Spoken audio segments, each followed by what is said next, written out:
Bonjour à toi, mon cher ami. Aujourd'hui, je voulais te parler un petit peu et t'aider à sortir un petit peu aussi de ta zone de confort. Je suis là, Méroti, et je m'engage à t'aider à accomplir ce que tu penses ne pas pouvoir accomplir dans ta vie et à aller de l'avant. Il y a quelque chose que tu dois savoir. On dit souvent que l'on est le produit de sa pensée. Donc, en général, on se blesse sans le savoir. On essaie souvent de ressembler aux autres, parfois à ceux qui ont réussi. Et on évite souvent les échecs des autres. Et souvent aussi, on prend en compte simplement le résultat de l'autre qui a réussi, tout en oubliant les parcours que cette personne-là a entrepris. Donc, le plus important maintenant, c'est de savoir qui l'on est, d'où on vient et aussi d'où on va. C'est ce qu'on nous dit souvent. Mais est-ce qu'on essaie pas de nous faire ressembler à celui qu'on n'est pas? Donc, certaines réflexions sont à prendre en compte simplement par le fait que l'on est ce qu'on est. On pense et on vit par rapport à l'environnement ou à l'endroit où on est, par rapport à ce qu'on entend ou ce qu'on écoute. Le plus souvent, on essaie de ressembler aux autres. On le fait depuis l'enfance. Tout petit, on essayait de reproduire ce que faisaient nos parents sans qu'ils ne s'en rendent compte. Mais maintenant, qu'est-ce qui est le plus important? C'est de se voir réussir ou de voir les autres réussir. La réussite peut ne pas être la même chose pour moi que pour toi. Donc, ça peut avoir une connotation différente. Maintenant, quel est vraiment le résultat de chaque action?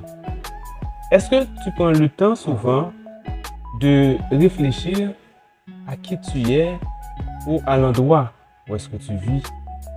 Et est-ce que tu te remets en question sur ces objectifs-là qui te reviennent? Est-ce que au moins tu as des objectifs?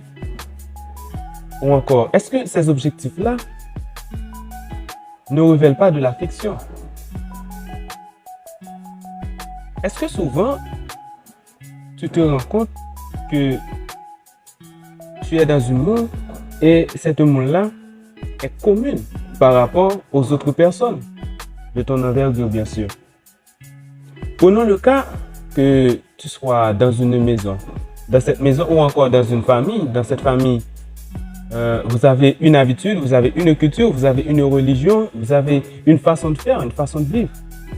Mais est-ce que toi, tu arrives à te différencier de cette famille ou des gens que tu côtoies tout le temps?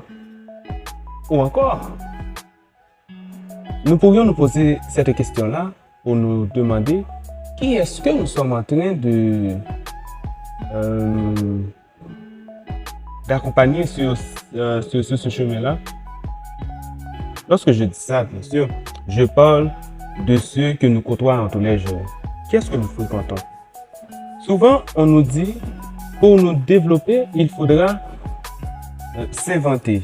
Il faudra s'accompagner des gens qui ont la même perspective d'avenir que nous, ou encore qui ont les mêmes idées que nous, qui partagent les mêmes sentiments, ou encore qui sont nos camarades ou nos collègues, je ne sais pas. Je me demande si, la plupart du temps, on ne se perd pas. N'y aurait-il pas une réponse aux questions que nous sommes en train de nous poser? Nous nous posons des questions et nous paraissons soit idiots aux yeux des gens ou encore intelligents. Mais qui sommes-nous vraiment? sincèrement, je pense que si vraiment tu veux réussir, dépendamment de ta réussite, dépendamment de la définition que tu apportes à cette réussite-là, parce que même mots, mais définitions différentes par rapport à la personne en soi. Ma réussite peut être ma famille ou la réussite d'un professeur peut être le fait de voir son élève ou encore son ancien élève arriver à des postes assez haut gradés ou encore à une réussite personnelle. Donc, mais est-ce que tu sais au moins qui tu es? Est-ce que tu sais au moins d'où tu viens ou encore où tu vas?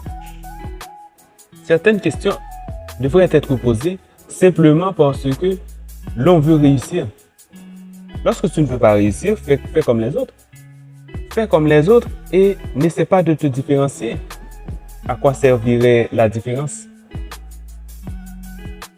Donc, je t'invite maintenant à essayer de te questionner à propos de toi, de qui tu es vraiment. Si tu n'es pas en train d'imiter quelqu'un d'autre, ou encore si tu n'es pas en train de ressembler à quelqu'un que tu n'es pas. Let's go.